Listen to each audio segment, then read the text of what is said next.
ಮನೋವಿಹಾರಿಣಿ.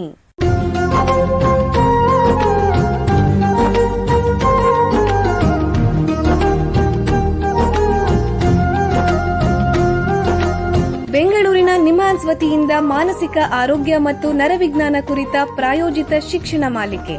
ಸಹಯೋಗ ಕರ್ನಾಟಕ ವಿಜ್ಞಾನ ಮತ್ತು ತಂತ್ರಜ್ಞಾನ ಅಕಾಡೆಮಿ, ವಿಜ್ಞಾನ ಮತ್ತು ತಂತ್ರಜ್ಞಾನ ಇಲಾಖೆ, ಕರ್ನಾಟಕ ಸರ್ಕಾರ. ಕೇಳಿ ಮಾನಸಿಕ ಆರೋಗ್ಯ ಮತ್ತು ನರವಿಜ್ಞಾನ ಕುರಿತ ಮಾಲಿಕೆ ಮನೋವಿಹಾರಿಣಿ. ನಮಸ್ಕಾರ ಶ್ರೋತೃಗಳೇ, ನಿಮಗೆಲ್ಲರಿಗೂ ಮನೋವಿಹಾರಿಣಿ ಶಿಕ್ಷಣ ಮಾಲಿಕೆಯ ಈ ಸಂಚಿಕೆಗೆ ಆತ್ಮೀಯ ಸ್ವಾಗತ. ಹಿಂದಿನ ಸಂಚಿಕೆಯಲ್ಲಿ ಮಕ್ಕಳಲ್ಲಿ ಕಂಡುಬರುವಂತಹ ನರಮಂಡಲ ಮತ್ತು ಮಾನಸಿಕ ಸಮಸ್ಯೆಗಳ ಬಗ್ಗೆ, ಅಸ್ವಸ್ಥತೆಗಳ ಬಗ್ಗೆ ತಿಳ್ಕೊಂಡೆ. ಇವತ್ತು ಅದನ್ನು ಮುಂದುವರಿಸ್ತಾ ಮಕ್ಕಳಲ್ಲಿ ನರಮಂಡಲದ ಬೆಳವಣಿಗೆಗೆ ಸಂಬಂಧಿಸಿದ ಕಾಯಿಲೆಗಳ ಬಗ್ಗೆ ತಿಳ್ಕೊಳ್ಳೋಣ. ನಮ್ಮ ನರಮಂಡಲದ ವಿಕಾಸ ಅನ್ನೋದು ಬಹಳ ಸಂಕೀರ್ಣವಾದ ಪ್ರಕ್ರಿಯೆ. ಒಂದು ಮಗು ತನ್ನ ತಾಯಿಯ ಗರ್ಭದಲ್ಲಿ ಭ್ರೂಣದ ಸ್ಥಿತಿಯಲ್ಲಿರುವಾಗಲೇ ನರಮಂಡಲದ ಬೆಳವಣಿಗೆ ಮತ್ತು ವಿಕಾಸ ಪ್ರಾರಂಭ ಆಗುತ್ತೆ. ಮಗು ಬೆಳೆಯುವಾಗ ಅದರೊಳಗೆ ಮನುಷ್ಯನಿಗೆ ಬೇಕಾಗಿರುವಂಥ ಕಲಿಕೆ, ನೆನಪು, ಮಾತು, ಭಾಷೆ, ಶ್ರವಣ, ಸಾಮಾಜಿಕ ಕೌಶಲ್ಯಗಳು, ಒಟ್ಟಾರೆ ಹೇಳೋದಾದರೆ ನರಮಂಡಲದ ಎಲ್ಲ ಕಾರ್ಯಗಳು ವ್ಯವಸ್ಥಿತವಾಗಿ ರೂಪುಗೊಳ್ಳಬೇಕು.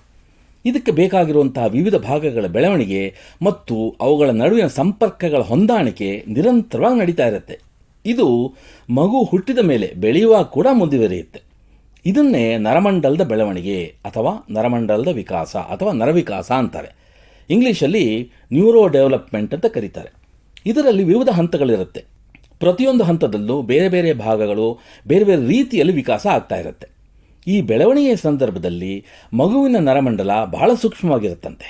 ಯಾವುದೇ ರೀತಿಯ ಹಾನಿಕಾರಕ ವಸ್ತುಗಳು, ಸೂಕ್ಷ್ಮ ಜೀವಾಣುಗಳು ತಾಗಿದರೆ, ರಕ್ತ ಸಂಚಾರದಲ್ಲಿ ವ್ಯತ್ಯಾಸ ಆದರೆ, ನರಮಂಡಲಕ್ಕೆ ಹಾನಿಯಾದರೆ ಅಥವಾ ಆನುವಂಶಿಕ ಅಥವಾ ಬೇರೆ ಯಾವುದೇ ಸಮಸ್ಯೆಗಳಿದ್ದರೆ ಅದರಿಂದ ಮಗುವಿನಲ್ಲಿ ನರಮಂಡಲದ ಕಾಯಿಲೆಗಳು ಮತ್ತು ಮಾನಸಿಕ ಸಮಸ್ಯೆಗಳು ಉಂಟಾಗಬಹುದು. ಹೇಗೆ, ಯಾವ ಥರದ್ದು ಅಂದರೆ ಮಿದುಳು ಮತ್ತು ಮಿದುಳು ಬಳ್ಳಿ ರಚನೆಯಲ್ಲಿ ಏರ್ಪೇರಾಗ್ಬೋದು, ದೃಷ್ಟಿದೋಷ, ಶ್ರವಣದೋಷ, ಬೌದ್ಧಿಕ ಅಸಾಮರ್ಥ್ಯ, ಫಿಟ್ಸ್, ಹೀಗೆ 10 ಹಲವು ಲಕ್ಷಣಗಳು ಕಾಣಿಸ್ಕೋಬೋದು. ಇಂತಹ ಅಸ್ವಸ್ಥತೆಗಳನ್ನು, ಕಾಯಿಲೆಗಳನ್ನು ಒಟ್ಟಾರೆಯಾಗಿ ನರವಿಕಾಸದ ಕಾಯಿಲೆಗಳು ಅಥವಾ ನ್ಯೂರೋ ಡೆವಲಪ್ಮೆಂಟಲ್ ಡಿಸಾರ್ಡರ್ಸ್ ಅಂತಾರೆ. ಮಕ್ಕಳಲ್ಲಿ ಕಂಡುಬರುವಂಥ ಈ ನರವಿಕಾಸದ ಕಾಯಿಲೆಗಳ ಬಗ್ಗೆ ನಮಗೆ ಹೆಚ್ಚಿನ ಮಾಹಿತಿ ಕೊಡೋಕ್ಕೆ ನಿಮ್ಹಾನ್ಸ್ನ ಮಕ್ಕಳ ಮತ್ತು ಹದಿಹರೆಯದವರ ಮನೋವೈದ್ಯಕೀಯ ವಿಭಾಗ ಅಂದರೆ ಚೈಲ್ಡ್ ಆ್ಯಂಡ್ ಅಡೋಲ್ಸೆಂಟ್ ಸೈಕ್ಯಾಟ್ರಿ ವಿಭಾಗದಲ್ಲಿ ಸೇವೆ ಸಲ್ಲಿಸ್ತಾ ಇರುವಂಥ ತಜ್ಞರು, ಸಹ ಪ್ರಾಧ್ಯಾಪಕರಾದಂಥ ಡಾಕ್ಟರ್ ರಾಜೇಂದ್ರ ಅವರು ಬಂದಿದ್ದಾರೆ. ಬನ್ನಿ, ಅವ್ರನ್ನ ಸ್ವಾಗತಿಸೋಣ. ನಮಸ್ಕಾರ ಡಾಕ್ಟರ್ ರಾಜೇಂದ್ರ ಅವರೇ. ನಮಸ್ಕಾರ ಸರ್. ನಿಮಗೆ ಈ ಕಾರ್ಯಕ್ರಮಕ್ಕೆ ಸ್ವಾಗತ. ಡಾಕ್ಟರ್ ರಾಜೇಂದ್ರ ಅವರೇ, ನಿಮಗೆ ಮೊದಲನೇ ಪ್ರಶ್ನೆ ಏನು ಅಂತಂದರೆ, ಈ ನರವಿಕಾಸದ ಕಾಯಿಲೆಗಳು, ಅಸ್ವಸ್ಥತೆಗಳು ಅಂದ್ರೇನು, ಅವುಗಳು ಎಷ್ಟು ವಿಧ? ನರವಿಕಾಸ ಅಂತ ಹೇಳಿದ್ರೆ ಮೊದಲು 5 ವರ್ಷದವರೆಗೆ ಮಗು ಏನು ಪ್ರಚೋದನೆ ಸಿಗುತ್ತೆ ಅದನ್ನ ಬಹಳ ಸೂಕ್ಷ್ಮವಾಗಿ ಬಹಳ ಬೇಗನೆ ಕಲಿತಾ ಇರುತ್ತೆ. ಹೌದು. ಅದು ನೀವು ಹೇಳಿದಾಗೆ ಮಾತಿನ ಒಂದು ಏರಿಯಾದಲ್ಲಿ ಮಾತುಕತೆ, ಭಾವನೆಗಳು, ಸಾಮಾಜಿಕ ಬೆಳವಣಿಗೆ, ಆಟ, ಅವ್ರು ನೋಡ್ಕೊಳ್ಳೋದು, ಈ ತರ ಒಂದು ಅವರು ಕಲಿತಾ ಹೋಗ್ತಾರೆ. ಬಟ್ ನಮಗೆ ಏನು ಅರ್ಥ ಮಾಡ್ಕೋಬೇಕು ಅಂತ ಹೇಳಿದ್ರೆ, ಕೆಲವೊಂದಷ್ಟು ಮಕ್ಕಳಲ್ಲಿ ಈ ಒಂದು ಬೆಳವಣಿಗೆ ಹಿಂದೆ ಆಗುತ್ತೆ. ಒಂದಷ್ಟು ಮಕ್ಕಳಲ್ಲಿ ಅದು ಎಲ್ಲಾ ಕ್ಷೇತ್ರಗಳಲ್ಲೂ ಹಿಂದುಳಿಬಹುದು, ತಡ ಆಗುತ್ತೆ ಅವ್ರದ್ದು ಬೆಳವಣಿಗೆ. ಎರಡನೆಯ ಒಂದು ಪರಿಸ್ಥಿತಿಯಲ್ಲಿ ಒಂದಷ್ಟು ಕೆಲವೇ ಜಾಗಗಳಲ್ಲಿ ಅವರ ಬೆಳವಣಿಗೆ ಕುಂಠಿತಗೊಳ್ಬಹುದು. ಸೊ ಈ ತರ ಅದು ಸ್ವಲ್ಪ ಪ್ರಮಾಣದಲ್ಲಿ ಮಕ್ಕಳಲ್ಲಿ ಆ ಥರ ಆಗೋದಾಗ ನಾವು ಅದನ್ನ ಗುರುತಿಸಿ ಅದಕ್ಕೆ ಬೇಗ ಪ್ರಚೋದನೆ ಕೊಡೋದ್ರಿಂದ ಆ ಮಗುವಿಗೆ ಕಲಿಕೆಯನ್ನ ಸ್ವಲ್ಪ ನಾವು ಇನ್ನೂ ಚೆನ್ನಾಗಿ ಪೋಷಣೆ ಮಾಡಬಹುದು. ಸೊ ಈ ತರ ಒಂದು ಪರಿಸ್ಥಿತಿಯಲ್ಲಿ ನಮಗೆ ತಿಳಿದಿರೋದು 4 ಥರದ ಬೆಳವಣಿಗೆ ತೊಂದರೆಗಳು. ಮೊದಲನೆಯದು ಬುದ್ಧಿ ಬೆಳವಣಿಗೆ ತೊಂದರೆ. ಅಂದ್ರೆ ಇವರಿಗೆ ಎಲ್ಲಾ ಕ್ಷೇತ್ರದಲ್ಲೂ ಕಲಿಯಕ್ಕೆ ನಿಧಾನ. ಎರಡನೆಯದು ಆಟಿಸಂ ತೊಂದರೆ. ಇದರಲ್ಲಿ ಮುಖ್ಯವಾಗಿ ಸಾಮಾಜಿಕ ಹಾಗೂ ಇಂಟ್ರಾಕ್ಷನ್ ಅಂತ ಏನ್ ಹೇಳ್ತೀವಿ, ನಡವಳಿಕೆ, ಒಡನಾಟ, ಅದರಲ್ಲಿ ತೊಂದರೆ, ಜೊತೆಗೆ ಮಾತು ಮತ್ತೆ ಬುದ್ಧಿಯ ಬೆಳವಣಿಗೆ ತೊಂದರೆಗಳು ಇರಬಹುದು. ಇದು ಒಂದು ತೊಂದರೆಗಳಾದ್ರೆ, ಈ ಭಾಷೆ ಮತ್ತೆ ಮಾತು ಕಲಿಕೆಯಲ್ಲಿ ಹಿಂದುಳಿಯೋದು, ನಾವು ಅದನ್ನ ಸ್ಪೀಚ್ ಡಿಲೇ ಅಂತೀವಿ. ಅಥವಾ ದೈಹಿಕ ಚಲನವಲನಗಳಲ್ಲಿ ಒಂದು ಸಮತೋಲನ ಕಷ್ಟಗಳು, ಅದನ್ನ ನಾವು ಮೋಟಾರ್ ಕೋಆರ್ಡಿನೇಷನ್ ಅಂತ ಹೇಳ್ತೀವಿ. ಇಂಥ ಒಂದು ಸ್ಪೆಸಿಫಿಕ್ ಏರಿಯಾಗಳಲ್ಲಿ ಅಂದ್ರೆ ಒಂದು ಇದರ ಬೆಳವಣಿಗೆಯಲ್ಲಿ ಮಕ್ಕಳಲ್ಲಿ ಕಷ್ಟಗಳು ಕಂಡು ಬರಬಹುದು. ಸೊ ಮುಖ್ಯವಾಗಿ 4 ತರ ಬೆಳವಣಿಗೆ ತೊಂದರೆಗಳು ಮಕ್ಕಳಲ್ಲಿ ಕಂಡು ಬರುತ್ತೆ. ಇಂಥ ಬೆಳವಣಿಗೆಗಳನ್ನ ನಾವು ಗುರುತಿಸಿ ಬೇಗ ಪ್ರಚೋದನೆ ಕೊಡೋದು ಬಹಳ ಮುಖ್ಯ. ಅಂದರೆ ನೀವು ಹೇಳೋದು ಸಾಧಾರಣವಾಗಿ ಆರೋಗ್ಯವಂತ ಮಕ್ಕಳಿಗೆ ಹೋಲಿಸಿದ್ರೆ ಇವರಲ್ಲಿ ಈ ರೀತಿ ಉದಾಹರಣೆಗೆ ಮಾತಿರ್ಬೋದು, ಭಾಷೆ ಇರ್ಬೋದು, ಅಥವಾ ದೈಹಿಕ ಸಮತೋಲನ ಇದೆಲ್ಲ ಸ್ವಲ್ಪ ನಿಧಾನವಾಗಿ ಆಗುತ್ತೆ ಅಂತ. ಇದರಲ್ಲಿ ಒಂದು ಆಟಿಸಮ್ ಅಂತ ಹೇಳಿದ್ರಲ್ಲ ಡಾಕ್ಟ್ರೆ, ಈ ಆಟಿಸಮ್ ಅಂತಂದರೆ ಏನು, ಅದು ಎಷ್ಟು ಪ್ರಮಾಣದಲ್ಲಿದೆ ನಮ್ಮ ಜನರಲ್ಲಿ? ಸೊ ಆಟಿಸಮ್ ಅನ್ನೋದು ಸಹ ಒಂದು ಬೆಳವಣಿಗೆಯ ತೊಂದರೆ. ಈ ಬೆಳವಣಿಗೆಯ ತೊಂದರೆ ನಾವು ಬಹಳ ಮುಖ್ಯವಾಗಿ ಗುರುತಿಸಬೇಕಾಗತ್ತೆ. ಸದ್ಯಕ್ಕೆ ನಮ್ಗೆ ಏನು ಅಧ್ಯಯನಗಳಿದೆ ನಮ್ಮ ಒಂದು ದೇಶದಲ್ಲಿ, ಚಿಕ್ಕ ಚಿಕ್ಕ ಸಮುದಾಯದಲ್ಲಿ ಇದನ್ನ ಮಾಡಿದ್ದಾರೆ. ಅಲ್ಲಿ 1,000 ಮಕ್ಕಳಲ್ಲಿ ಒಬ್ಬರಲ್ಲಿ ಅಥವಾ ಇಬ್ಬರಲ್ಲಿ ಕಂಡು ಬರ್ತಿದೆ ಅನ್ನೋ ಒಂದನ್ನ ಮಾಹಿತಿ ಅವ್ರು ನಮಗೆ ಕೊಟ್ಟಿದ್ದಾರೆ, ಅಂತ ಅಧ್ಯಯನಗಳು ಕೊಟ್ಟಿದ್ದಾವೆ. ಆದ್ರೆ ಪಾಶ್ಚಾತ್ಯ ದೇಶಗಳಲ್ಲಿ ಸ್ವಲ್ಪ ಈ ಪರಿಸ್ಥಿತಿ ಇನ್ನೂ ಅತಿ ಹೆಚ್ಚಿದೆ. ಅಂದ್ರೆ ಆಟಿಸಮ್ 60 ಮಕ್ಕಳಲ್ಲಿ ಒಬ್ಬರಿಗಿದೆ ಅನ್ನೋ ಒಂದು ಪರಿಸ್ಥಿತಿ ಅವರು ದೃಢೀಕರಿಸಿದ್ದಾರೆ. ಅವರಲ್ಲಿ ಜಾಸ್ತಿ ಇದೆ ಅಂತ ನಮಗೆ ಹೋಲಿಸಿದ್ರೆ. ಹೌದು. ಮತ್ತೆ ಇದು ಗಂಡು ಮಕ್ಕಳಲ್ಲಿ ಸ್ವಲ್ಪ ಹೆಚ್ಚಾಗಿ ಕಂಡು ಬರುತ್ತೆ ಹೆಣ್ಮಕ್ಳಿಗಿಂತ. ಸೊ ಅದ್ರ ಜೊತೆಗೆ ನಮ್ಮ ದೇಶದಲ್ಲಿ ಇದ್ರ ಕುರಿತು ಸ್ವಲ್ಪ ದೊಡ್ಡ ಪ್ರಮಾಣದ ಅಧ್ಯಯನ ಇನ್ನೂ ನಮಗೆ ಬೇಕಾಗಿದೆ. ಸಮುದಾಯ ಮಟ್ಟದಲ್ಲಿ ಹೆಚ್ಚು ಅಧ್ಯಯನ ಮಾಡಿದ್ರೆ ನಿಜವಾಗಲೂ ಎಷ್ಟು ಜನರಲ್ಲಿ ಆಟಿಸಮ್ ಇದೆ ಅಂತ ಅನ್ನೋದು ಗೊತ್ತಾಗುತ್ತೆ. ಆ ಒಂದು ರೀತಿ ಅಧ್ಯಯನ ಮುಖ್ಯ ಅಂತ ಹೇಳ್ತಾ ಇದ್ದೀರಾ.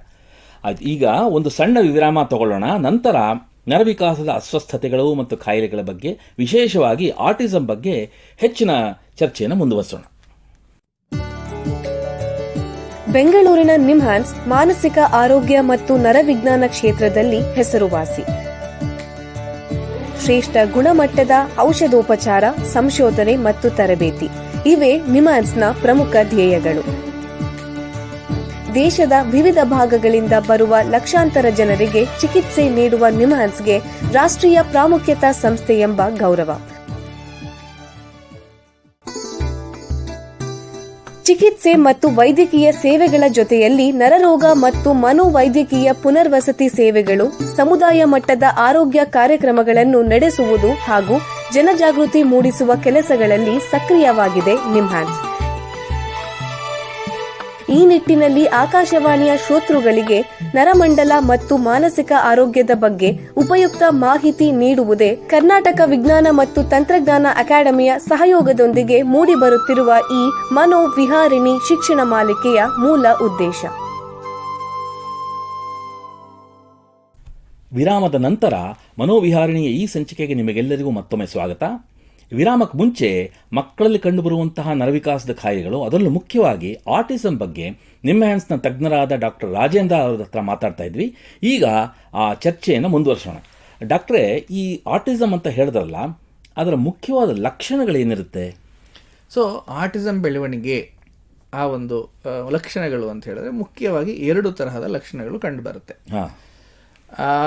ಆ 2 ಲಕ್ಷಣಗಳ ಜೊತೆಗೆ ಈ ಮಕ್ಕಳಲ್ಲಿ ಮಾತಿನ ಬೆಳವಣಿಗೆ ಮತ್ತು ಬುದ್ಧಿಯ ಬೆಳವಣಿಗೆ ತೊಂದರೆಗಳು ಸಹ ಇರಬಹುದು. ಮುಖ್ಯವಾಗಿ 2 ಆಟಿಸಮ್ ಲಕ್ಷಣಗಳು.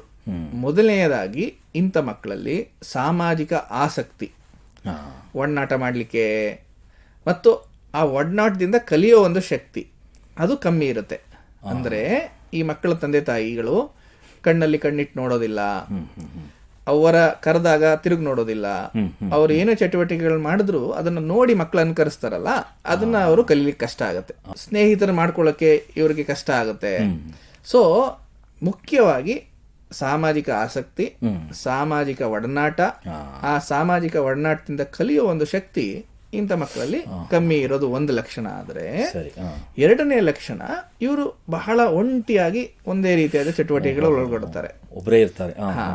ಆ ಒಂದು ಚಟುವಟಿಕೆಗಳು ಪದೇ ಪದೇ ಮಾಡೋ ಒಂದು ನಡವಳಿಕೆಗಳಾಗಿರ್ಬೋದು, ಅಥವಾ ಒಂದೇ ರೀತಿಯಾದ ಆಸಕ್ತಿ ಉಳ್ಳ ಒಂದು ಆಕ್ಟಿವಿಟಿ ಇರುತ್ತೆ. ಆಕ್ಟಿವಿಟಿ ಅಂತ ಹೇಳಿದ್ರೆ ನಾವು ಉದಾಹರಣೆಗೆ ಅವ್ರು ಜಂಪ್ ಮಾಡ್ತಾ ಇದ್ದಾರೆ, ಒಂದೇ ತರ ರನ್ ಮಾಡ್ತಾರೆ, ಆ ತರ ಹೇಳೋದಾದ್ರೆ ಅದು ದೈಹಿಕವಾದ ಆಕ್ಟಿವಿಟಿಗಳಾದ್ರೆ ಒಂದೇ ಏರಿಯಾದಲ್ಲಿ ಇಂಟ್ರೆಸ್ಟ್, ಜಿಯೋಗ್ರಫಿ ಬಗ್ಗೆ ಬಹಳ ಇಂಟ್ರೆಸ್ಟ್, ಮ್ಯಾಥ್ಸ್ ಬಗ್ಗೆ ಬಹಳ ಇಂಟ್ರೆಸ್ಟ್, ಅಥವಾ ಒಂದು ಸ್ಪೆಸಿಫಿಕ್ ಆಟ ಸಾಮಾನ್ ಬಗ್ಗೆ ಜಾಸ್ತಿ ಇಂಟ್ರೆಸ್ಟ್, ಈ ತರದ್ದು ಒಂದು ಆಟಗಳಲ್ಲೂ ಒಂದೇ ತರ ಆಸಕ್ತಿ. ಮೂರನೇದು, ಇವರಿಗೆ ದಿನನಿತ್ಯದ ಒಂದು ಏನು ನಮ್ಮ ಒಂದು ಪ್ರತೀತಿ ಇರುತ್ತೆ ಅದು ಬದಲಾದಾಗ ಇವ್ರಿಗೆ ಮಕ್ಕಳಿಗೆ ಕಷ್ಟ ಆಗ್ಬಿಡುತ್ತೆ. ದಿನಚರಿ ಬದಲಾದ್ರೆ ಅವ್ರು ಅಡ್ಜಸ್ಟ್ ಆಗಲಿಕ್ಕೆ ಕಷ್ಟಪಡ್ತಾರೆ. ಕೊನೆಯದಾಗಿ ಈ ಎರಡನೇ ಲಕ್ಷಣದಲ್ಲಿ ಈ ಒಂದು ಸ್ಪರ್ಶ, ಈ ಒಂದು ವಾಸನೆ, ಇಂಥದ್ದೇನು ಸೆನ್ಸೇಷನ್ಗಳು ನಮ್ಗಿದೆ, ಒಂದು ಏನು ನಾವು ಏನಂತ ಹೇಳ್ತೀವಿ ಇಂದ್ರಿಯಗಳು, ಇದ್ರ ಬಗ್ಗೆ ಒಂದಷ್ಟು ಬಗ್ಗೆ ಜಾಸ್ತಿ ಆಸಕ್ತಿ ಅಥವಾ ಕಮ್ಮಿ ಆಸಕ್ತಿ. ಉದಾಹರಣೆಗೆ ಒಂದ್ ಮಗು ಸೋಪ್ನ ಯಾವಾಗ್ಲೂ ಸ್ಮೆಲ್ ಟಚ್ ಮಾಡೋದು, ಅಥವಾ ಒಂದೇ ರೀತಿಯಾದ ಬಟ್ಟೆಗಳನ್ನ ಟಚ್ ಮಾಡ್ಕೊಂಡೇ ಕೂತ್ಕೊಳ್ಳೋದು, ಈ ತರ ಎರಡನೆಯ ಗುಂಪಿನ ಲಕ್ಷಣಗಳು. ಅಂದ್ರೆ ಮುಖ್ಯವಾಗಿ ಒಂಟಿಯಾಗಿರೋದು, ಒಂದಷ್ಟೇ ಕೆಲವೇ ಏರಿಯಾಗಳಲ್ಲಿ ಆಸಕ್ತಿ, ಮತ್ತೆ ಒಂದಷ್ಟು ಕೆಲವೇ ಆಕ್ಟಿವಿಟಿಗಳನ್ನ ಪದೇ ಮಾಡೋದು. ಇವೆರಡು ಮುಖ್ಯವಾದ ಆಟಿಸಂನ ಲಕ್ಷಣಗಳು. ಹಾಗಾದ್ರೆ ಒಂದು ಮಗು ಈ ತರ ಆಟಿಸಂ ಇದೆ ಅಂತ ಹೇಳಿದ್ರೆ ಅದು ಹೇಗೆ ಕಂಡುಹಿಡಿತೀರಾ ನೀವು? ಸೊ ಆಟಿಸಂ ಅನ್ನೋದು ಒಂದು ಬೆಳವಣಿಗೆಯ ತೊಂದರೆ. ಮಗು ಹೇಗೆ ಬೆಳೆದಿದೆ, ಹೇಗೆ ಅದು ತಂದೆ ತಾಯಿ ಜೊತೆ ನಡ್ಕೊಳ್ತಾ ಇದೆ ಅನ್ನೋದ್ರ ಬಗ್ಗೆ ನಾವು ಮಾಹಿತಿ ತಗೊಳ್ತೀವಿ. ಅದ್ರ ಜೊತೆಗೆ ನಾವು ಸಹ ಮಗುವಿನ ಚಟುವಟಿಕೆಗಳನ್ನು ಬಹಳ ಕೂಲಂಕುಷವಾಗಿ ನಮ್ ಜೊತೆ ಹೇಗೆ ಅವ್ರು ಇಂಟ್ರಾಕ್ಟ್ ಮಾಡ್ತಾರೆ, ಸ್ಪಂದಿಸ್ತಾರೆ, ತಂದೆ ತಾಯಿ ಜೊತೆ ಹೇಗೆ ಅವ್ರು ನಡ್ಕೋತಾ ಇದ್ದಾರೆ ಅನ್ನೋದನ್ನು ನೋಡ್ತೇವೆ. ಜೊತೆಗೆ ಪ್ರಶ್ನಾವಳಿಯ ಒಂದು ಮೌಲ್ಯಮಾಪನಗಳು ಉಂಟು ಈ ಒಂದು ಬೆಳವಣಿಗೆಗೆ ಸಂಬಂಧಪಟ್ಟಾಗೆ. ಅದನ್ನು ಅಪ್ಲೈ ಮಾಡೋದ್ರ ಮುಖಾಂತರ ನಾವು ಅದನ್ನ ದೃಢೀಕರಿಸ್ತೀವಿ. ಈಗ ಆಯ್ತು, ಒಬ್ಬ ಮಗುಗೆ ಆಟಿಸಂ ಅಂತ ರೋಗ ನಿರ್ಣಯ ಆಗಿದೆ, ಮತ್ತೆ ಮುಂದಿನ ಹೆಜ್ಜೆ ಏನಂದ್ರೆ ಇದು ಚಿಕಿತ್ಸೆ ಹೇಗೆ? ಸೊ ಚಿಕಿತ್ಸೆ ಮುಖ್ಯವಾಗಿ ಇದು ಬೆಳವಣಿಗೆಗೆ ಸಂಬಂಧಪಟ್ಟಿರೋದ್ರಿಂದ ಎಷ್ಟು ಬೇಗ ನಾವು ತರಬೇತಿ ಸ್ಟಾರ್ಟ್ ಮಾಡ್ತೀವೋ ಅದು ಬಹಳ ಅಷ್ಟು ಒಳ್ಳೆಯದು. ಸೊ ಮುಖ್ಯವಾಗಿ ಇಂಥ ಮಕ್ಕಳನ್ನ ಎಷ್ಟು ಶಕ್ತಿ ಇದೆ, ಅವರಿಗೆ ಮಾತಿನಲ್ಲಿ ಎಷ್ಟು ಶಕ್ತಿ ಇದೆ, ಬುದ್ಧಿಲಿ ಎಷ್ಟು ಶಕ್ತಿ ಇದೆ, ಸಾಮಾಜಿಕ ಆಸಕ್ತಿಯಲ್ಲಿ ಎಷ್ಟು ಶಕ್ತಿ ಇದೆ, ಇದನ್ನ ಅರ್ಥ ಮಾಡ್ಕೊಂಡು ನೆಕ್ಸ್ಟ್ ಹೇಗೆ ಅವರಿಗೆ ಟ್ರೈನಿಂಗ್ ಕೊಡಬೇಕು ಅನ್ನೋದನ್ನ ನಾವು ತಿಳಿಸ್ಕೊಡ್ಬೇಕಾಗತ್ತೆ. ಈ ಒಂದು ಮಾಹಿತಿಗಳನ್ನ 3 ಮಕ್ಕಳ ಅಥವಾ ಮನೋತಜ್ಞರು, ಸ್ಪೀಚ್ ಅಂಡ್ ಆಡಿಯಾಲಜಿಸ್ಟ್ ಅವರು, ಮತ್ತೆ ಆಕ್ಯುಪೇಷನಲ್ ಥೆರಪಿಸ್ಟ್, ಇವರು 3 ಜನ ಆ ತಂದೆ ತಾಯಿಗಳಿಗೆ ಯಾವ್ಯಾವ ಕ್ಷೇತ್ರದಲ್ಲಿ ಹೇಗೆ ನಾವು ಇವರಿಗೆ ತರಬೇತಿ ಅಥವಾ ಪೋಷಣೆ ಕೊಡಬೇಕು ಅಂತ ಹೇಳಿದಾಗ ಅದನ್ನ ಆ ಪೋಷಕರು ಗಮನಿಸಿಕೊಂಡು ಕಲಿತು ಮಕ್ಕಳಿಗೆ ಸಹಾಯ ಮಾಡೋದ್ರಿಂದ ಅದು ಬಹಳ ಮಗುವಿನ ಬೆಳವಣಿಗೆಗೆ ಸಹಾಯ ಆಗುತ್ತೆ ಅನ್ನೋದು ಅಧ್ಯಯನಗಳು ನಮಗೆ ತಿಳಿಸ್ಕೊಡುತ್ತೆ. ಅಂದ್ರೆ ಪೋಷಕರೇ ಅವ್ರಿಗೆ ಮುಖ್ಯವಾಗಿ ಚಿಕಿತ್ಸೆ ಕೊಡುವಂತಹವರು ತರಬೇತಿ. ಜೊತೆಯಲ್ಲಿ ಇಂಥ ಮಕ್ಕಳಲ್ಲಿ ನಿದ್ದೆ ತೊಂದರೆಗಳು ಕಂಡು ಬರ್ತವೆ, ಜೊತೆಗೆ ಅತಿ ಹೆಚ್ಚಾದ ಚಟುವಟಿಕೆಗಳು ಕಂಡು ಬರ್ತವೆ. ಅಂಥದ್ದಿದ್ದಾಗ ಅದಕ್ಕೆ ಔಷಧಗಳು ಕೊಡೋದ್ರಿಂದ ಆ ಪರಿಸ್ಥಿತಿಗಳು ಅದು ಅದರಿಂದ ಸ್ವಲ್ಪ ಗುಣ ಆಗಿ ಅವ್ರ ಟ್ರೈನಿಂಗ್ ಅನ್ನ ಚೆನ್ನಾಗಿ ಮಾಡ್ಬೋದು. ಸರಿ. ಈಗ ನೀವು ಇಷ್ಟೆಲ್ಲ ಮಾಹಿತಿ ಕೊಟ್ಟರಲ್ಲ ಡಾಕ್ಟ್ರೆ, ಎಷ್ಟೋ ಜನಕ್ಕೆ ಇದು ಗೊತ್ತೇ ಇರಲ್ಲ. ಈಗ ಯಾವುದೋ ಒಂದು ಮಗುಗೆ ಈ ಥರ ಸಮಸ್ಯೆ ಇದೆ, ಆಟಿಸಮ್ ಇದೆ ಅಂತಂದರೆ ಅವ್ರು ಎಲ್ಲಿ ಹೋಗಬೇಕು, ಎಲ್ಲಿ ಸಹಾಯ ಪಡಿಬೋದು, ಹಾಗೆ ಪಡಿಬೇಕಾದ್ರೆ ಏನೇನು ಸವಾಲುಗಳು ಅವ್ರಿಗೆ ಎದುರಾಗತ್ತೆ ಅಂತ ದಯವಿಟ್ಟು ಹೇಳಿ. ಸೊ ಮಗುವಿಗೆ ಆಟಿಸಮ್ ಲಕ್ಷಣ ಇದೆ ಅಂತ ಸಂಶಯ ಮುಖ್ಯವಾಗಿ ಸಾಮಾಜಿಕ ಬೆಳವಣಿಗೆ ಅಥವಾ ಅವರ ಲೋಕದಲ್ಲಿ ಇರೋದು ಅನ್ನೋದನ್ನ ಕಂಡು ಬಂದಾಗ ಪೋಷಕರದ ಹತ್ತಿರದ ಆಸ್ಪತ್ರೆಯ ಮಕ್ಕಳ ತಜ್ಞರು, ಮನೋತಜ್ಞರನ್ನ ಭೇಟಿ ಮಾಡಬೇಕು. ಕರ್ನಾಟಕ ರಾಜ್ಯದಲ್ಲಿ ಜಿಲ್ಲಾ ಮಾನಸಿಕ ಆರೋಗ್ಯ ಕಾರ್ಯಕ್ರಮದ ಅಡಿಯಲ್ಲಿ ತಿಂಗಳಿಗೊಮ್ಮೆ ಮನೋತಜ್ಞರು ಒಳಗೊಂಡ ತಂಡ ಪ್ರತಿ ತಾಲೂಕು ಆಸ್ಪತ್ರೆಗೆ ಭೇಟಿ ನೀಡ್ತಾರೆ. ಪೋಷಕರು ಮಕ್ಕಳನ್ನ ಅಲ್ಲಿಗೆ ಹೋಗಿ ಸಹ ತಪಾಸಣೆ ಮಾಡಿಸ್ಕೊಳ್ಬಹುದು. ಮಗುವಿಗೆ ಬೆಳವಣಿಗೆ ತೊಂದರೆ ಇದ್ದಾಗ ಪೋಷಕರಲ್ಲಿ ಅದರ ಬಗ್ಗೆ ಮತ್ತು ತಜ್ಞರನ್ನ ಭೇಟಿ ಮಾಡೋ ಬಗ್ಗೆ ಒಂದೊಂದ್ಸರಿ ಒಪ್ಪಂದ ಬರೋದಿಲ್ಲ. ಅರ್ಥ ಆಯ್ತು. ಈ ಒಂದು ವಿಷಯದಿಂದ ಮಗುವಿಗೆ ಅವರು ತಜ್ಞರ ಹತ್ರ ಹೋಗೋದು ನಿಧಾನ ಆಗುತ್ತೆ. ಇನ್ನೊಂದು ವಿಷಯ ಏನಂತ ಹೇಳಿದ್ರೆ ವೈದ್ಯಕೇತರ ತಪಾಸಣೆಗಳು, ಉದಾಹರಣೆಗೆ ಮಾಟ ಮಂತ್ರ ಇಂಥ ಚಿಕಿತ್ಸೆಗಳಿಗೂ ಹೋಗ್ಬಿಡ್ತಾರೆ. ಅದರಲ್ಲೂ ಸಹ ಹಣ ಸಮಯ ವ್ಯರ್ಥ ಆಗ್ಬಿಡುತ್ತೆ. ನಾವು ಇಲ್ಲಿವರೆಗೂ ಚರ್ಚೆ ಮಾಡ್ದು 5 ವರ್ಷದೊಳಗಡೆ ಎಷ್ಟು ಮುಖ್ಯವಾಗಿ ಮೆದುಳು ವಿಕಸನ ಆಗುತ್ತೆ. ಸೊ ಈ ಒಂದು ಕಾರಣದಿಂದ ಏನೇ ಲಕ್ಷಣಗಳು ಬಂದರೂ ಸಹ ಅವರು ಬೇಗ ಒಪ್ಕೊಂಡು ತಜ್ಞರನ್ನ ಭೇಟಿ ಮಾಡಿ ಬೇಗ ಬೆಳವಣಿಗೆಯ ತರಬೇತಿನ ತಗೊಂಡು ಮಗುಗೆ ಪ್ರಚೋದನೆ ಕೊಡೋದು ಬಹಳ ಮುಖ್ಯ ಅಂತ ಹೇಳಿಕ್ಕೆ ಇಷ್ಟಪಡ್ತೀನಿ. ನಿಮ್ಮ ಜೊತೆ ಮಾತಾಡ್ತಾ ಇದ್ರೆ ಕಾಲ ಹೋದದ್ದೇ ಗೊತ್ತಾಗ್ಲಿಲ್ಲ. ಈಗ ಈ ಸಂಚಿಕೆ ಮುಕ್ತಾಯ ಮಾಡುವಂತಹ ಸಮಯ ಬಂದಿದೆ. ಡಾಕ್ಟರ್ ರಾಜೇಂದ್ರ ಅವರೇ, ಎಲ್ಲ ಕೇಳುಗರಿಗೆ ನರವಿಕಾಸದ ಕಾಯಿಲೆಗಳು, ಮುಖ್ಯವಾಗಿ ಆಟಿಸಂ ಕಾಯಿಲೆ ಬಗ್ಗೆ ಉಪಯುಕ್ತ ಮಾಹಿತಿ ನೀಡಿದ್ದೀರಾ. ನಿಮಗೆ ಎಲ್ಲರ ಪರವಾಗಿ ಧನ್ಯವಾದಗಳು. ಶ್ರೋತೃಗಳೇ, ಮಾನಸಿಕ ಆರೋಗ್ಯ ಮತ್ತು ನರವಿಜ್ಞಾನದ ಬಗ್ಗೆ ಇನ್ನೂ ಹೆಚ್ಚಿನ ಮಾಹಿತಿಯೊಂದಿಗೆ ಮನೋವಿಹಾರಣೆಯ ಮುಂದಿನ ಸಂಚಿಕೆಯಲ್ಲಿ ಭೇಟಿಯಾಗೋಣ. ನಮಸ್ಕಾರ. ಇಲ್ಲಿಯವರೆಗೆ ಬೆಂಗಳೂರಿನ ನಿಮ್ಹಾನ್ಸ್ ವತಿಯಿಂದ ಮಾನಸಿಕ ಆರೋಗ್ಯ ಮತ್ತು ನರವಿಜ್ಞಾನ ಕುರಿತ ಪ್ರಾಯೋಜಿತ ಶಿಕ್ಷಣ ಮಾಲಿಕೆ ಮನೋವಿಹಾರಿಣಿ ಕೇಳಿದಿರಿ. ಸಹಯೋಗ ಕರ್ನಾಟಕ ವಿಜ್ಞಾನ ಮತ್ತು ತಂತ್ರಜ್ಞಾನ ಅಕಾಡೆಮಿ, ವಿಜ್ಞಾನ ಮತ್ತು ತಂತ್ರಜ್ಞಾನ ಇಲಾಖೆ, ಕರ್ನಾಟಕ ಸರ್ಕಾರ. ನೆರವು ಮಾನಸಿಕ ಆರೋಗ್ಯ ಶಿಕ್ಷಣ ವಿಭಾಗ, ನಿಮ್ಹಾನ್ಸ್ ಹಾಗೂ ನಿವೇದಿತಾ ಬಿಎಸ್, ನಿಮ್ಹಾನ್ಸ್. ಸಂಗೀತ ಸಂಯೋಜನೆ ಕೆ ಕಲ್ಯಾಣ್. ಪರಿಕಲ್ಪನೆ, ನಿರೂಪಣೆ ಮತ್ತು ನಿರ್ಮಾಣ ಡಾಕ್ಟರ್ ಎಂಎಂ ಶ್ರೀನಿವಾಸ್ ಭರತ್, ನಿಮ್ಹಾನ್ಸ್. ನಿಮ್ಮ ಸಂದೇಶಗಳನ್ನು ಕಳಿಸಬೇಕಾದ ದೂರವಾಣಿ ಸಂಖ್ಯೆ 7899105524. 7899105524. ವಾಟ್ಸ್ಆಪ್ ಸಂದೇಶಗಳು ಮಾತ್ರ. ಈ ಕಾರ್ಯಕ್ರಮದ ಮುಂದಿನ ಸಂಚಿಕೆ ಮುಂದಿನ ವಾರ ಇದೇ ಸಮಯಕ್ಕೆ ಮನೋವಿಹಾರಿಣಿ ಮಾಲಿಕೆಯಲ್ಲಿ.